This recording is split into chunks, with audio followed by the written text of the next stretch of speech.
तो पहला क्वेश्चन आपके सामने है। सबसे पहले सीडीपी देखेंगे। क्वेश्चन है, निम्न में से कौन सा नियम यह सुझाव देता है कि शरीर के विभिन्न अंग विकास के विभिन्न चरणों में भिन्न भिन्न दरों से विकसित होते हैं? तो आंसर होगा फ्रेंड्स, विकास की दिशा अधोगामी एवं शीर्षगामी है। देखिए फ्रेंड्स, एक टॉपिक ऐसा है जो रिपीटेडली आपसे पूछा जा रहा है, ठीक है, इसी से रिलेटेड है। वो मैंने अपनी बहुत सारे वीडियोस में आपको बताया है। इसमें भी एक्स्ट्रा पॉइंट समझकर आप नोट कर लीजिए। इनको इंग्लिश में क्या बोलते हैं पता है? इन्हें बोलते हैं प्रॉक्सिमोडिस्टल एंड सिफेलोकॉर्डल, ठीक है। अगर क्वेश्चन आ जाए कि जब बच्चे का विकास सर से पैर की ओर होता है, यानी कि हेड टू टो होता है, तो उसे क्या बोलते हैं? तो उसे बोलते हैं फ्रेंड्स सिफेलोकॉर्डल, ठीक है। ये नाम आप नोट कर लीजिए। और वहीं अगर आपसे पूछें कि बच्चे का विकास जब केंद्र से बाहर की ओर या केंद्र से परिधि की ओर होता है, तो उसे क्या कहते हैं? तो फ्रेंड्स उसे कहते हैं प्रॉक्सिमोडिस्टल, ठीक है। ये नाम आप नोट कर लीजिए, ये बहुत इंपॉर्टेंट है। चलिए नेक्स्ट क्वेश्चन देखेंगे। आनुवांशिक विन्यास के पूर्व निर्धारित रूप से प्रकट होने की प्रक्रिया क्या कहलाती है? तो फ्रेंड्स वो कहलाती है परिपक्वता, यानी कि मैचुरेशन, ठीक है। चलिए आगे बढ़ते हैं। नेक्स्ट क्वेश्चन, निम्न में से सामाजिकरण की प्राथमिक और द्वितीयक एजेंसी कौन सी हैं? तो फ्रेंड्स राइट आंसर होगा परिवार एवं विद्यालय, यानी कि जो परिवार है, फैमिली है, वो सामाजिकरण की प्राथमिक एजेंसी होती है। एंड जो दूसरा यहाँ पर विद्यालय लिखा है ना, स्कूल, ये जो है सामाजिकरण की द्वितीयक एजेंसी होती है, ठीक है। ये आपको ध्यान रखना है। ये क्वेश्चन 27 जनवरी को भी बना हुआ है, ठीक है। इस डेट पर जिनका एग्ज़ाम था आप उनसे पूछ सकते हैं, ये क्वेश्चन बना हुआ है फ्रेंड्स। तो सोशलाइजेशन में ये टर्म बहुत इंपॉर्टेंट है। आने वाले शिफ्ट में हो सकता है आपसे भी ये क्वेश्चन पूछ लें। नेक्स्ट क्वेश्चन, लॉरेंस कोहलबर्ग के अनुसार 7-8 वर्षीय बच्चों में नैतिक निर्णय लेने का आधार क्या होता है? तो फ्रेंड्स आंसर है दंड एवं आज्ञा पालन, ठीक है। देखिए फ्रेंड्स, इस वीडियो में हम ज़्यादा थ्योरी पर नहीं जाएंगे, क्योंकि थ्योरी मैं आपको ऑलरेडी करवा चुकी हूँ। आज हम सिर्फ क्वेश्चन आंसर डिस्कस करने वाले हैं फ्रेंड्स। तो कोहलबर्ग की थ्योरी मैंने आपको करवाई थी। आपको ध्यान रखना है, इन्होंने 3 लेवल दिए थे और 6 स्टेजेस की बात करी थी, ठीक है। इनके अंदर से क्वेश्चन आ रहे हैं, तो प्लीज़ आप इन्हें डिटेल में पढ़ के जाइएगा। चलिए आगे बढ़ते हैं। नेक्स्ट क्वेश्चन, फ्रेंड्स आप में से कोई ऐसे हैं जिनका एग्ज़ाम हो गया है, तो प्लीज़ जब भी जिस भी डेट पर जिस भी स्टूडेंट का एग्ज़ाम होता है, वो आने के बाद अगर आपको कोई भी क्वेश्चन याद रहते हैं तो कमेंट बॉक्स पे ज़रूर बताइएगा। इससे आने वाले शिफ्ट में जिनका भी एग्ज़ाम है उनको काफ़ी हेल्प मिलेगी, ठीक है। चलिए नेक्स्ट क्वेश्चन देखते हैं। अपनी कक्षा के लिए मूल्यांकन पद्धति तय करने से पहले एक शिक्षक को इन बातों पर विचार करना चाहिए। किन बातों पर? आंसर होगा, कौन सा तरीका अध्यापिका को स्वयं के शिक्षा शास्त्र पर चिंतन में मदद करेगा। ठीक हो गया। नेक्स्ट क्वेश्चन देखेंगे। समावेशी शिक्षा से अभिप्राय है। फ्रेंड्स देखिए, समावेशी शिक्षा मतलब होता है इंक्लूसिव एजुकेशन, ठीक है। इंक्लूसिव एजुकेशन में ये होता है कि सभी बच्चों को एक समान लेकर चला जाता है, यानी कि सभी बच्चों को एक समान शिक्षा दी जाती है। बिल्कुल भी बच्चों के बीच में भेदभाव नहीं किया जाता है, चाहे बच्चा पिछड़े वर्ग से हो, किसी भी वर्ग से हो, उनमें जो है भेदभाव नहीं किया जाएगा, सबको एक साथ लेकर पढ़ाया जाएगा। इसी को बोलते हैं इंक्लूसिव एजुकेशन। फ्रेंड्स इसको मैं डिटेल में आपको इसलिए बता रही हूँ ना, क्योंकि सीटेट में कुछ टॉपिक्स ऐसे हैं जो कॉमन हैं, जो हर शिफ्ट में जिनसे क्वेश्चन बन रहे हैं अलग अलग तरीके से घुमा करके। जैसे आपका समावेशी शिक्षा हो गया, प्रगतिशील शिक्षा हो गया, प्रोग्रेसिव एजुकेशन, साथ में आपके जो LSRW होते हैं, लैंग्वेज स्किल्स, ठीक है, भाषाई कौशल, listening, speaking, reading, writing, NEP 2020 है, NCF 2005 है। तो इन्हें तो आपको पढ़ के जाना ही है, मस्ट है ये। इसीलिए ये मैंने आपको थोड़ा डिटेल में यहाँ पर समझा दिया। वैसे ये सब मैं आपको करवा चुकी हूँ फ्रेंड्स। अलग अलग सब्जेक्ट्स की पेडागोजी की जो सीरीज़ है ना, वो प्लेलिस्ट में आप जाकर चेकआउट कर सकते हैं। तो देखते हैं समावेशी शिक्षा क्या होती है। आंसर है योग्यताओं से परे होकर सभी बच्चों को गुणवत्ता शिक्षा उपलब्ध कराई जाए। ठीक हो गया। चलिए नेक्स्ट क्वेश्चन देखेंगे। एक बच्ची निरंतर लिखाई में कठिनाई का सामना करती है, यह लक्षण किस अधिगम विकार की ओर इशारा करते हैं? तो फ्रेंड्स ये होता है डिस्ग्राफिया। अगर किसी भी बच्चे को लिखने में प्रॉब्लम हो रही है तो वो अधिगम विकार आपका डिस्ग्राफिया कहा जाता है। अब देखिए फ्रेंड्स, ये जो अधिगम विकार है ना, सिर्फ एक ही नहीं है, बहुत सारे अधिगम विकार हैं। जैसे डिसलेक्सिया होता है, ठीक है, जैसे अफेजिया होता है, जैसे डिस्फेजिया होता है, अप्रेक्सिया होता है, डिस्प्रेक्सिया, अमनेशिया, सोलालोक।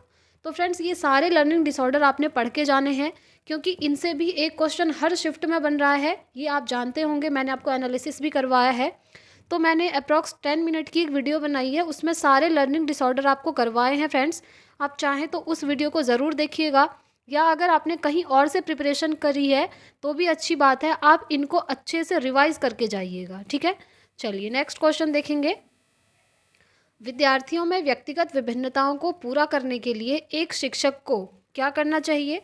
आंसर होगा शिक्षा शास्त्रीय उपागमों और मूल्यांकन के विविध साधनों का उपयोग करना चाहिए, ठीक है। चलिए आगे बढ़ेंगे।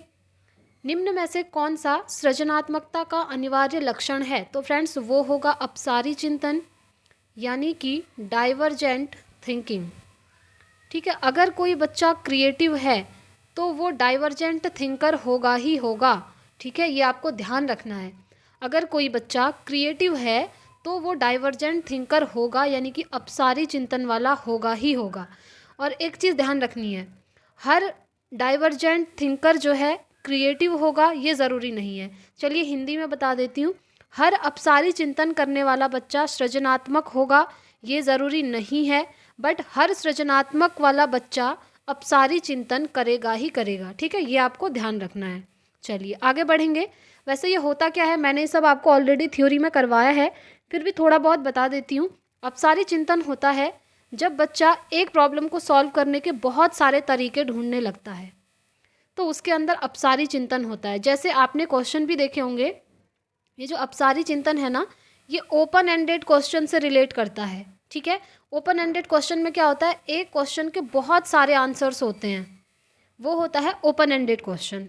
तो ये आप ध्यान रखेंगे, ठीक है, कनेक्ट करके आप याद रख सकते हैं। नेक्स्ट क्वेश्चन, समकालीन विचारधाराओं के अनुसार बाल विकास की प्रक्रिया, आंसर है बहुआयामी है, क्योंकि बच्चे विभिन्न प्रकार के संदर्भों में पलते बढ़ते हैं। देखिए फ्रेंड्स, मैंने आपके साथ टैग वर्ड की एक PDF शेयर की हुई थी, साथ ही साथ मेरे पास जितने भी नोट्स रहते हैं मैं आपको टेलीग्राम पर शेयर करती रहती हूँ। अगर अभी तक आपने टेलीग्राम ग्रुप ज्वाइन नहीं किया है तो उसे ज्वाइन कर लीजिए, क्योंकि वहाँ पर आपको इम्पॉर्टेंट चीज़ें, इंपॉर्टेंट नोट्स जो है मिलते रहते हैं, ठीक है। तो फ्रेंड्स यहाँ पर आप देख रहे होंगे जो मैंने टैग वर्ड्स आपको बताए थे, टैग वर्ड्स को लेकर एक वीडियो भी बनाई है 3-4 दिन पहले, अगर आप यूट्यूब पर सर्च करेंगे तो आपको मिल जाएगी। उसमें मैंने एक पॉजिटिव टैग वर्ड बताया था, संदर्भों में प्रयोग, यानी कि कॉन्टेक्स्ट में अगर यूज़ हो रहा है कहीं पर भी तो वो हमेशा पॉजिटिव टैग वर्ड होता है, ठीक है। तो ये इसका राइट आंसर हो गया। नेक्स्ट क्वेश्चन देखेंगे। रुचि को 3 पेंसिल दिखाई जाती हैं, वह देखती है कि पेंसिल A पेंसिल B से बड़ी है और पेंसिल B पेंसिल C से बड़ी है। जब रुचि यह निष्कर्ष निकालती है कि पेंसिल A पेंसिल C से बड़ी है, तो वह जीन पियाजे के किस संज्ञानात्मक विकास की विशेषता को दर्शाती है? तो ये होता है फ्रेंड्स ट्रांजिटिव थॉट, यानी कि सकर्मक अनुमान, ठीक है। तो आप देख रहे हैं फ्रेंड्स, मैं आपको बहुत सारी वीडियो में बता रही हूँ कि 3 साइकोलॉजिस्ट ऐसे हैं ना जिन्हें आप बिल्कुल भी स्किप नहीं कर सकते हैं, बिल्कुल भी इग्नोर नहीं कर सकते हैं, क्योंकि इनसे क्वेश्चन बनने ही बनने हैं और हर शिफ्ट में बन रहे हैं। पहला पियाजे हैं, दूसरा वाइगोत्स्की हैं और तीसरा कोहलबर्ग है, ठीक है। तो ये क्वेश्चन भी पियाजे को लेकर बना हुआ है। तो पियाजे की थ्योरी आप अच्छे से पढ़ के जाइएगा, जिसमें उन्होंने विकास के 4 स्टेप बताए हैं, यानी कि विकास के 4 स्तर बताए हैं। कौन कौन से? न्यूमोनिक से मैंने आपको याद करवाया था, SPCF, S for sensory motor, P for pre operational, C for concrete operational and F for formal operational. तो फ्रेंड्स इनके अंदर जितनी भी कैरेक्टरिस्टिक्स हैं ना वो आपको याद रखनी है, ठीक है, क्योंकि इनके अंदर से भी क्वेश्चन बन रहे हैं। चलिए नेक्स्ट क्वेश्चन देख लेते हैं। किसी प्रगतिवादी कक्षा के बारे में एक अध्यापिका का क्या विश्वास होना चाहिए? तो कक्षा में विद्यार्थी अपने साथ विविध प्रकार के समृद्ध अनुभव लाते हैं। देखिए, विविध प्रकार की बात करें तो पॉजिटिव टैग वर्ड है, बच्चों के अनुभव को अगर महत्व दिया जाए तो ये भी पॉजिटिव टैग वर्ड है। तो यहाँ पर 2 पॉजिटिव मिल गए, तो इसको तो आंसर होना ही था, ठीक है। चलिए आगे बढ़ते हैं। नेक्स्ट क्वेश्चन, राष्ट्रीय शिक्षा नीति 2020 यानी कि नेशनल एजुकेशन पॉलिसी 2020 के अकॉर्डिंग शिक्षा को, आंसर है अधिगमकर्ताओं में समालोचनात्मक चिंतन का विकास करना। देखिए फ्रेंड्स, ये जो समालोचनात्मक चिंतन होता है ना, इसे हम बोलते हैं क्रिटिकल थिंकिंग। क्रिटिकल थिंकिंग मतलब ये होता है कि अगर आप बच्चे को कोई चीज़ कह रहे हैं तो वो एज इट इज़ उस चीज़ को मानता नहीं है, बल्कि उसके पीछे का प्रूफ ढूंढता है, उसके पीछे का लॉजिक ढूंढता है। ठीक है, तो वही होती है आपकी क्रिटिकल थिंकिंग, अपना दिमाग यूज़ करता है बहुत। चलिए आगे बढ़ेंगे। एक सृजनात्मक बालक में निम्न में से कौन से गुण होंगे? तो फ्रेंड्स, सृजनात्मक बालक में अपसारी चिंतन होगा। ठीक, चलिए, और साथ में अमूर्त चिंतन की योग्यता भी होगी, ये भी आपको ध्यान रखना है। फ्रेंड्स एक चीज़ बताती हूँ, आई थिंक 27 या 28 जनवरी को एक क्वेश्चन आया था क्रिएटिविटी यानी कि सृजनात्मकता के ऊपर। ठीक है, तो उसमें पूछा था कि सृजनात्मक बालक की निम्नलिखित में से कौन सी विशेषताएं हैं। तो फ्रेंड्स मैं आपको विशेषताएं बता देती हूँ, आप ध्यान रखिएगा, क्योंकि हो सकता है आने वाले शिफ्ट में भी ये क्वेश्चन बन जाए। तो सृजनात्मक बालक की विशेषताएं होती हैं, उसका भी न्यूमोनिक है फ्रेंड्स, FFOE। जो आपका सृजनात्मक बालक होगा ना, क्रिएटिव चाइल्ड, उसके अंदर ये 4 चीज़ें होंगी। सबसे पहला फ्लेक्सिबिलिटी, दूसरा फ्लुएंसी, तीसरा ओरिजिनलिटी एंड फोर्थ है इलेबोरेशन। ठीक है, तो ये आप नोट कर लीजिए, स्क्रीनशॉट भी रख सकते हैं, न्यूमोनिक के साथ आपको ये याद हो जाएगा। चलिए आगे बढ़ेंगे। नेक्स्ट क्वेश्चन, निम्न में से कौन सी तकनीक छात्राओं में समस्या समाधान कौशलों के विकास हेतु प्रभावशाली नहीं है? देखिए नहीं है पूछा है, तो हर समस्या के लिए एक जैसी प्रक्रिया पर बल देना ये जो है प्रभावशाली नहीं होता है। आगे बढ़ते हैं। अधिगम अधिक सार्थक और प्रभावशाली होता है अगर वह मुख्यतः कैसा हो? स्वनिर्देशित हो। ठीक है, चलिए आगे बढ़ जाएंगे। अब हम हिंदी की बात कर लेते हैं फ्रेंड्स। हिंदी में जैसा कि आप जानते हैं 15 मार्क्स का आपका पैसेज रहता है, इसमें से एक गद्य आता है, एक पद्य आता है। ठीक है, और 15 मार्क्स की आपकी पेडागोजी रहती है। तो फ्रेंड्स ये जो गद्य और पद्य आते हैं ना, इनके अंदर से क्या होता है कि आपने क्वेश्चन आंसर करने होते हैं उसमें से छांट करके। साथ में आपको एक एक्स्ट्रा चीज़ बताऊं तो यहाँ पर 3 से 4 नंबर की आपकी ग्रामर आती है, यानी कि व्याकरण आती है।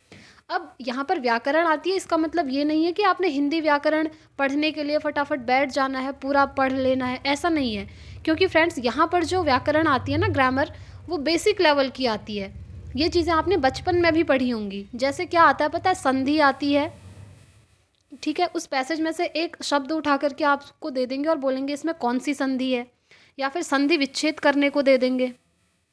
ठीक है, और क्या क्या आता है मैं बता देती हूँ, क्योंकि उससे बाहर और कुछ नहीं आता है फ्रेंड्स। समास आता है, एक शब्द उठाकर देंगे और पूछेंगे इसमें कौन सा समास है। एक अलंकार पूछ देता है कि इसमें कौन सा अलंकार है। साथ में उपसर्ग पूछ लेता है कि इस शब्द में कौन सा उपसर्ग है और इसमें कौन सा प्रत्यय है। बस आपने इतना ही पढ़ के जाना है, इन्हीं से जो है आपका ग्रामर आराम से हो जाता है। तो फ्रेंड्स ये सभी मैंने आपको ट्रिक के साथ याद करवाए हैं, और साथ में नोट्स भी आपके साथ टेलीग्राम पर शेयर किए हैं।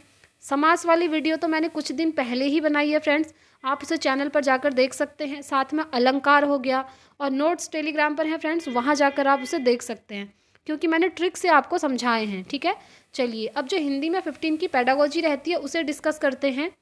क्वेश्चन है, समाज भाषा विज्ञान का हिस्सा कौन नहीं है?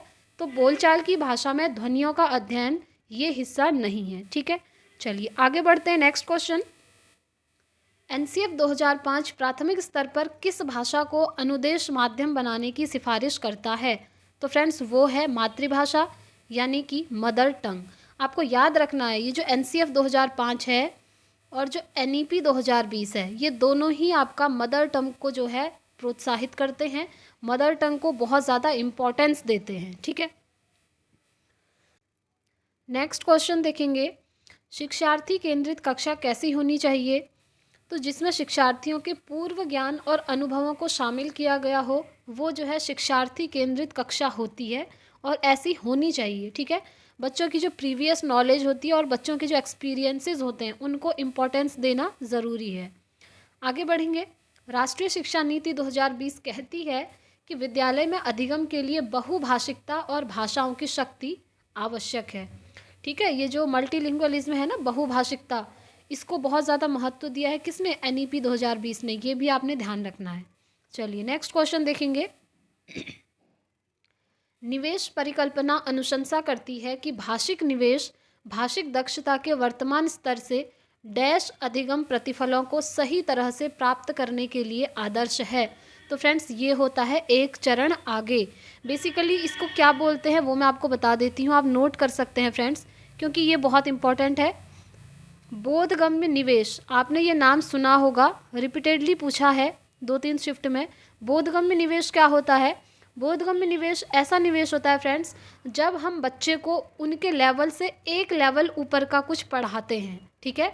तो यही होता है एक चरण आगे, बच्चे के लेवल से एक लेवल ऊपर, +1 कह सकते हैं आप, उसको पढ़ाना, ये कहलाता है बोधगम्य निवेश, ठीक है। चलिए आगे बढ़ जाते हैं। अब हम मैथ्स की बात करें तो मैथ्स में देखिए आपका 15 का कंटेंट आता है और 15 की पेडागोजी आती है। नहीं सॉरी, ये पेपर 2 है ना, तो यहाँ पर आपका 10 की पेडागोजी रहती है और 20 का आपका कंटेंट रहता है, ठीक है, सॉल्व करने वाला। तो कंटेंट में क्वेश्चन पूछे जा रहे हैं LCM HCF, number system, fraction, ये सारी चीज़ें। और पेडागोजी देखते हैं, देखिए अभिग्रहित क्या है? तो अभिग्रहित यह प्रस्ताव है जिसे बिना सबूत के एज इट इज़ मान लिया जाता है, ठीक। नेक्स्ट क्वेश्चन, पाइथागोरस प्रमेय को सिखाने के लिए एक शिक्षक ने एक शीट वितरित की जिस पर समकोण वाले 4 त्रिभुजों को खींचा गया और बच्चों को त्रिभुज की भुजाओं के बीच संबंध खोजने के लिए कहा गया। इस परिस्थिति में शिक्षक ने कौन सी विधि प्रयोग की है? तो फ्रेंड्स वो प्रयोग की है आगमन विधि, ठीक है। अब आपको ये भी पता होना चाहिए आगमन विधि क्या होती है। आगमन विधि में सबसे पहले बच्चे को एग्जाम्पल बताए जाते हैं, देन रूल बताए जाते हैं, ठीक है। और इसी की जगह अगर निगमन विधि की बात करें तो वहाँ पर सबसे पहले रूल बताए जाते हैं, उसके बाद एग्जाम्पल बताए जाते हैं। ये दोनों मेथड एक दूसरे के अपोजिट चलती हैं, ठीक है। चलिए आगे बढ़ जाते हैं। नेक्स्ट क्वेश्चन, यदि एक शिक्षार्थी को संख्याओं और परिकलन में समस्या हो रही है तो उसमें असमर्थता किस चीज़ की हो सकती है? फ्रेंड्स वो होगा डिस्कैलकुलिया, ठीक। चलिए आगे बढ़ जाते हैं। निम्न में से मुक्त उत्तर वाला प्रश्न चुनिए। इसे इंग्लिश में बोलते हैं ओपन एंडेड क्वेश्चंस, ठीक है। ऊपर मैंने आपको जस्ट बताया है जब किसी क्वेश्चन के बहुत सारे यानी कि मल्टीपल आंसर्स होंगे वही क्वेश्चन आपका मुक्त उत्तर वाला कहलाएगा। तो आंसर देखेंगे, यदि 2 संख्याओं का योग 17 है तो वह संख्याएं क्या हैं? तो वो संख्याएं सिर्फ 2 ही थोड़ी ना हो सकती हैं, बहुत सारी हो सकती हैं ना। तो ये आपका ओपन एंडेड क्वेश्चन हो गया। नेक्स्ट है, ज्यामितीय आकृतियों के शिक्षण के दौरान शिक्षिका ऐतिहासिक स्थानों के भ्रमण की योजना पर विचार करती है। यह प्रतिबिंबित करता है कि, आंसर है आकृतियाँ किसी भी वास्तुशिल्प का अनिवार्य भाग हैं और इस प्रकार के भ्रमण से गणित को कक्षा के पार ले जाने में प्रोत्साहन मिलता है। चलिए अब हम बात करते हैं इंग्लिश की। जैसा कि आप जानते हैं इंग्लिश में 15 मार्क्स का पैसेज होता है जिसमें से एक पोयम होती है, ठीक है, और आपका 15 मार्क्स का पेडागोजी रहता है। तो जो आपका 15 मार्क्स का पैसेज रहता है फ्रेंड्स, यहाँ भी इंग्लिश की हिंदी ग्रामर की तरह इंग्लिश ग्रामर भी पूछी जाती है। अप्रॉक्स 3 to 4 मार्क्स की आपकी ग्रामर आती है जिसमें से आपका एंटोनिम पूछ लिया जाता है, फिगर ऑफ स्पीच पूछ लिया जाता है, ठीक। अब हम बात करेंगे इसकी पेडागोजी की। तो पेडागोजी में NEP 2020 है, इंक्लूसिव एजुकेशन है, इतने नोट किए हैं। 1-2 मैं आपको और बता देती हूँ जो इम्पोर्टेंट है फ्रेंड्स। एक है निपुण भारत आपको याद रखना है, एक है निपुण भारत। देखिए फ्रेंड्स ये टॉपिक ना इस बार नया पूछा जा रहा है CTET में 2023 में। पहले तक इस टॉपिक से कभी भी CTET में क्वेश्चन नहीं बना है, बट इस बार न्यू टॉपिक है, इसलिए कुछ दिन पहले मैंने भी उसके ऊपर एक वीडियो बनाई थी, वो लगभग 2500 स्टूडेंट्स ने देख ली है। आप भी देख सकते हैं, अगर आप उस वीडियो को देख लेते हैं तो इससे रिलेटेड आपके सारे क्वेश्चन सही हो जाएंगे। और फ्रेंड्स इसके जितने भी MCQ बन सकते हैं ना निपुण भारत के, वो MCQ मैंने आपके साथ टेलीग्राम पर शेयर किए हुए थे, ठीक है। तो फ्रेंड्स आज की वीडियो में इतना ही रखते हैं। अगर आप चैनल पर नए हैं तो प्लीज़ चैनल को सब्सक्राइब कर लीजिए ताकि इंपॉर्टेंट वीडियोज़ की नोटिफिकेशन आपको मिलती रहे। और फ्रेंड्स जो अपकमिंग CTET आएगा उसकी प्रिपरेशन भी हम करेंगे आराम से, तो जुड़े रहिए चैनल के साथ। मिलते हैं नेक्स्ट वीडियो में, तब तक के लिए thank you, bye bye, take care, all the very best.